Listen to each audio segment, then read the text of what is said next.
Oke, di video kali ini saya ingin memberikan review match untuk dua pertandingan. Ada Persik Kediri yang menang 1-2 ya atas tim tuan rumah PSBS Biak. Lalu ada Dewa United yang juga harus kalah dari tim tamu Persija Jakarta dengan skor 1-3. Kita bahas dulu dari PSBS Biak dengan Persik Kediri di pertandingan tadi. Untuk Persik Kediri ya, terutama bisa mencuri kemenangan perdana di musim ini. Tentu saja ini hasil yang sangat positif ya untuk permainan menghadapi tim tuan rumah PSBS Biak.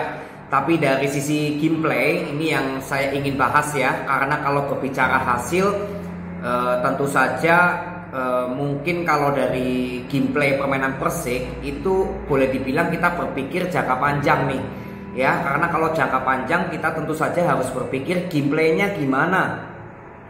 Jujur saja melihat gameplay Persik Kediri tadi, saya masih belum melihat bahwa permainan Persik Kediri ini seperti konsisten. Karena kemarin waktu kalah ya dengan Dewa United, Persik Kediri bermain dengan cukup baik ketika melakukan bola possession. Saya mengira kalau menghadapi PSBS Biak, Persik Kediri juga akan tampil dengan memainkan bola possession.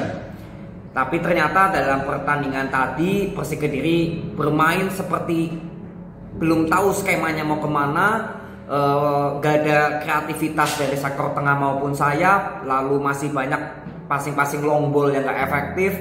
Dan jujur permainan tadi banyaklah pemain yang gak perform menurut saya, terutama dari pemain tengah ya, Kastan Heira. Saya masih belum melihat kontribusinya maksimal di sektor gelandang serang tadi. Lalu ada nama Jose Enrique juga ya, walaupun menciptakan gol tapi kontribusinya juga belum maksimal.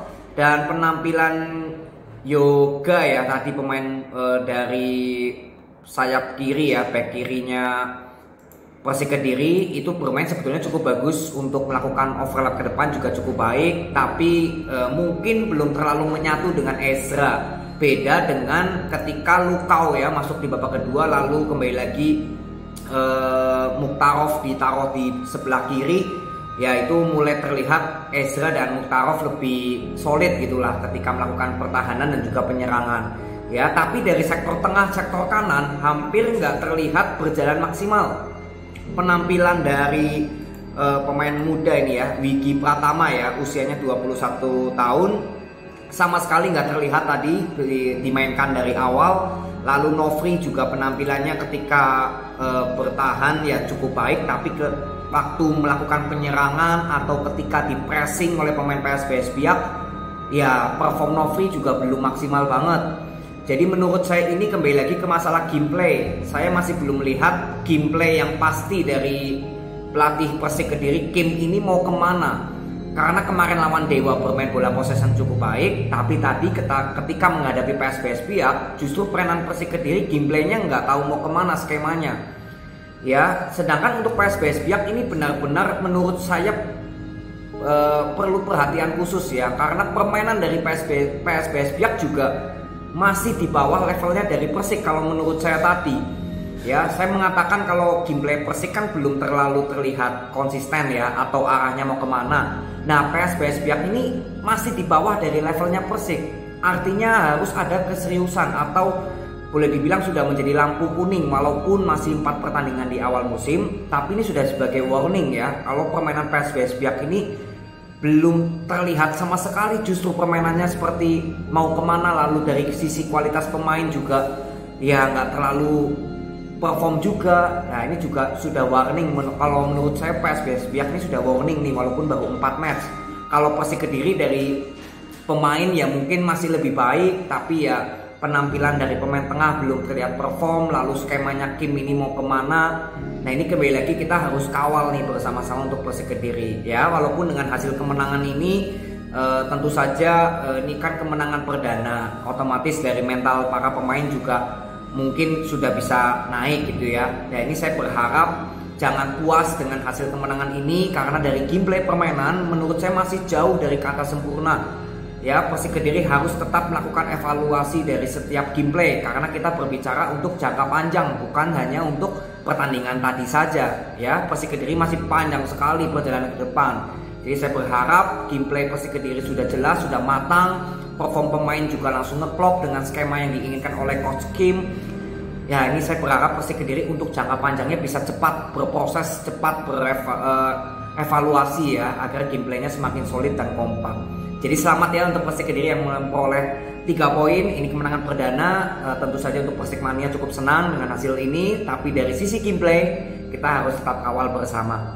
Ya, jadi selamat untuk Persik Kediri.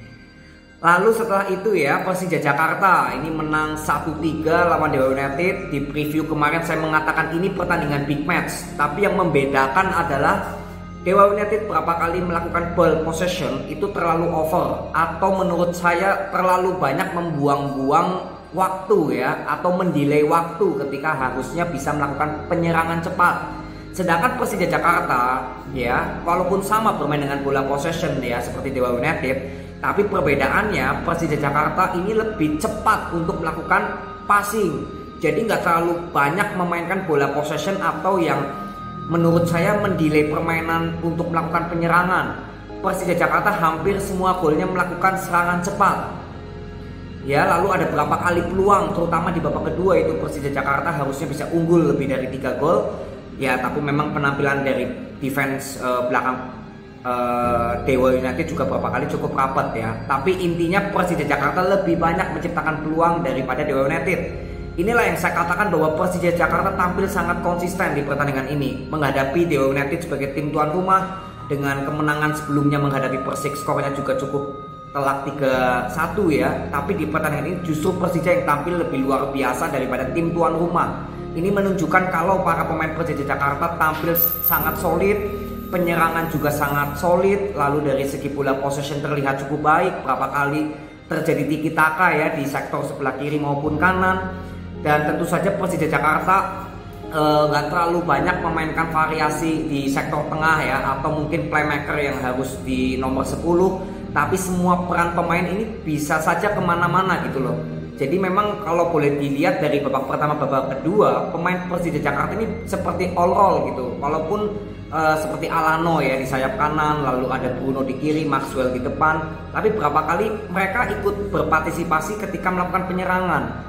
Formasi yang mungkin saya dapatkan tadi ya ketika Persija Jakarta melakukan penyerangan itu mungkin formasinya memakai 3-4-3. Ya, jadi Nico yang bermain di sayap kanan juga cukup bagus, dibantu oleh back kirinya, kalau nggak salah Cardoso atau siapa itu ya. Itu juga penampilannya cukup baik banget ya, bermain di sayap kiri. Rizky Ridho dengan Jordi Amat juga bermain cukup baik. Jadi memang penyerangan Persija Jakarta ini cukup cepat karena boleh dibilang Persija lebih memanfaatkan sektor wing ya, atau sektor sayap. Jadi berapa kali membangun serangan melalui sektor sayap. Ya, berapa kali juga melakukan dari sektor tengah, tapi hanya berapa kali aja. Sisanya hampir semua melalui sektor tengah. Ini cukup luar biasa menurut saya penampilan Persija Jakarta dari 4 pertandingan ini. Sangat konsisten, permainannya sangat solid, dan tentu saja yang paling penting skema yang diinginkan oleh Sousa sudah terbentuk, chemistry para pemain juga sudah langsung bisa menyatu ya. Ini model yang cukup luar biasa untuk Persija Jakarta. Jadi untuk Persija Jakarta saya kira tinggal konsisten. Saya nggak memiliki banyak ya untuk kritikan di pertandingan ini karena overall cukup bagus. Pertahanan yang berapa kali juga Dewa United berusaha untuk memainkan jebakan offset ya, tapi berapa kali juga Persija Jakarta mampu untuk melakukan jebakan offset. Ya, paling gol dari Messi Doro ya, itu kecolongan tuh Persija untuk melakukan defense. Tapi saya juga nggak tahu itu posisinya offset atau enggak karena saya nggak melihat replaynya secara jelas. Ya intinya sudah disahkan menjadi gol ya, artinya lolos dari jebakan offset kalau saya ambil ya, karena saya juga nggak tahu, nggak ada replaynya. Jadi dengan pertandingan ini saya kira Persija Jakarta sangat layak menang, sangat layak pantas mendapatkan 3 poin dari gaya permainan yang sangat efisiensi sekali ketika melakukan pertahanan dan penyerangan. Ya intinya tinggal konsisten saja untuk Persija Jakarta. Ya, kalau untuk Dewa United ya saya kira cukup sulit untuk bisa menembus area pertahanan atau tengahnya Persija, karena Persija ketika melakukan pertahanan lebih menunggu di areanya sendiri, tapi ketika pemain Dewa United melakukan passing-passing, disitulah baru terlihat pemain Persija Jakarta langsung ngepres ya. Jadi ini menurut saya juga counter yang cukup bagus dilakukan oleh pertahanan Persija agar Dewa United nggak terlalu banyak bisa mengambil bola possession ya. Jadi kreativitas dari Dewa United hampir ya saya bilang nggak terlihat banyak gitu loh, karena para pemain Persija terus melakukan pressing dan menurut saya cukup berhasil juga Persija Jakarta memanfaatkan pressing ini untuk menghentikan bola possession dari Dewa United. Ya, jadi mungkin ini perbedaan yang saya bisa ambil untuk Persija Jakarta lebih efektif ketika melakukan penyerangan, lebih banyak menciptakan peluang, sedangkan untuk Dewa United lebih banyak melakukan bola possession, tapi ketika di pressing oleh pertahanan Persija, Dewa United justru seperti tidak ada kreativitas yang timbul ya, karena pressingnya cukup ketat dari Persija. Jadi selamat ya untuk Persija Jakarta yang mendapatkan 3 poin. Dengan hasil ini semoga Persija tetap konsisten ya, permainannya seperti ini terus karena enak ditonton, dan tentu saja dengan hasil seimbang dengan apa yang kita lihat permainan dari Persija Jakarta. Ya, jelas untuk Persija Jakarta selamat mendapatkan 3 poin. Jadi mungkin ini aja review dari 2 pertandingan yang saya bisa bagikan kepada kalian. Terima kasih, semoga bermanfaat. See you.